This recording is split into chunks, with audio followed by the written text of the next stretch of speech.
हरि ओम, हरि ओम, हरि ओम। सूरज निकलता है और सबको एक जैसा प्रकाश देता है, कम या ज़्यादा नहीं, पर हम ध्यान नहीं लगाते हैं, जिसकी वजह से हमारे मन में भांति भांति के ख्याल आते रहते हैं। जैसे आप मैदान में बैठे हो तो सूर्य का प्रकाश सीधा आप पर पड़ता है, मगर जब आप घर में आते हैं तो सूर्य का प्रकाश नहीं लगता है, क्योंकि आप अपने रूम में हैं, किचन में हो। सूर्य का प्रकाश आप पर सीधे नहीं लगता है। तो जब आप अपने रूम में होते हो, किचन में होते हो, तो सूर्य का प्रकाश हमारे पर नहीं लगता है। मगर यह तो आपको पता चलता है कि सूर्य उसी तरह है, तेज धूप है, मगर आप अंदर हो, इसलिए धूप नहीं दिख रही है। ठीक उसी प्रकार परमात्मा का प्रकाश अंदर बाहर सर्वत्र है, पर हम उसे अहंकार की वजह से, आकार की वजह से उसे नहीं देख पाते हैं। ये आपका दोष है, ये आपका दोष है, सूर्य का नहीं है। दोष परमात्मा का नहीं है। परमात्मा दो नहीं है, परमात्मा सर्वत्र है, अंदर बाहर है। अंदर बाहर हम जाते हैं और आते रहते हैं। जैसे बल्ब है या राड है, उसमें बहुत सारा कपड़ा या पन्नी जो है बांध दो, लपेट दो, तो इसका मतलब ये नहीं है कि प्रकाश नहीं है, प्रकाश नहीं दिखेगा। पर क्या बल्ब बुझ गया है? नहीं ना। इसी तरह से परमात्मा हमारा है, वो कहीं नहीं गया है, बस आप उसे माया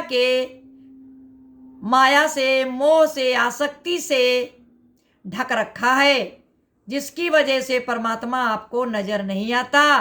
पर सत्संग में भी कुछ लोग जो सत्संग की बुराई करते हैं, क्योंकि उनकी समझ में नहीं आता है, तो वो दोष देना शुरू कर देते हैं, लोगों से बुराई करना शुरू कर देते हैं। कुछ दिन के बाद बात इतनी बढ़ जाती है कि समझौते करने की भी बात आ जाती है। बात राजा के पास गई, वहाँ दोनों पक्ष अलग अलग कमरे में बंद कर दिए गए, यानी वादी और प्रतिवादी दोनों का तालमेल नहीं बैठ रहा था, बहस छिड़ी हुई थी, तो दोनों को एक एक कमरे में बंद कर दिया जाता है। फिर कमरे में बंद कर दिए गए और हाथों में लकड़ी बांध दी गई और खाने की थाली सामने रखी गई और कहा खा लो, खाना रखा हुआ है। तर्क करने वाले भूखे बैठे हैं, दोष राजा का दे रहे हैं कि कैसे खाएं, हाथ में लकड़ी बंधी है, हाथ मुड़ ही नहीं रहा है। पर दूसरे कमरे वाले एक दूसरे की मदद से एक दूसरे को खिला कर सबने खाना खा लिया। निर्णय राजा ने किया कि दोष किसी का नहीं है, दोष सिर्फ समझ का है, दोष सिर्फ समझ का है। तो तर्क वाले तर्क ही करते रहते हैं, तर्क वाले हमेशा तर्क ही करते रहते हैं, उनकी समझ में नहीं आता है। हमें उसमें फंसना नहीं है। गुरु का जो एक एक शब्द है वो सत्य है, अटूट है, और हमें उस पर ही चलना चाहिए। ये देह जो है, ये जो पिंजड़ा है, ये जो गाड़ी है, ये केवल साधन है, और इससे हमको उद्धार करना है, भय सागर से पार होना है, और जो हम करके आए हैं वो हमको मिल के रहेगा। और ये हमारी गलत फहमी है, क्योंकि देखो तो हम तो इतनी पूजा करते हैं पर मिला क्या, हम तो इतना सत्संग जाते हैं पर मिला क्या। एक बार क्या हुआ, एक सत्संग में जो है नया प्रेमी आया था। फिर उसने क्या किया, एक बार ऐसा किया कि उसने जा रहे थे सब सत्संग, तो उसने भी कहा आप लोग कहाँ जा रहे हो, कि हम लोग सत्संग जा रहे हैं। तो कहीं उसमें क्या बताया जाता है कहने से बहुत अच्छी चीज़ बताई जाती है, वहीं से तो उद्धार होता है, बेड़ा पार होता है। तो उन्होंने कहा अच्छा चलो हम भी चलेंगे। तो वो उस दिन गया, उसको अच्छा लगा। अब परमात्मा से उसको प्यार हो गया और वो रोज जाने लगा। एक बार क्या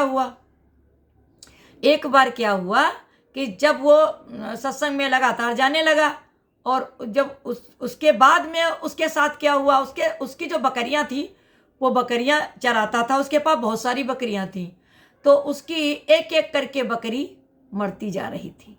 अब उसके अंदर ख्याल आया कि यार हमारी तो सारी बकरियां मर गईं और अब इसी तरह मरती चली जाएंगी तो हम क्या करेंगे, हमारी तो रोजी रोटी बंद हो जाएगी।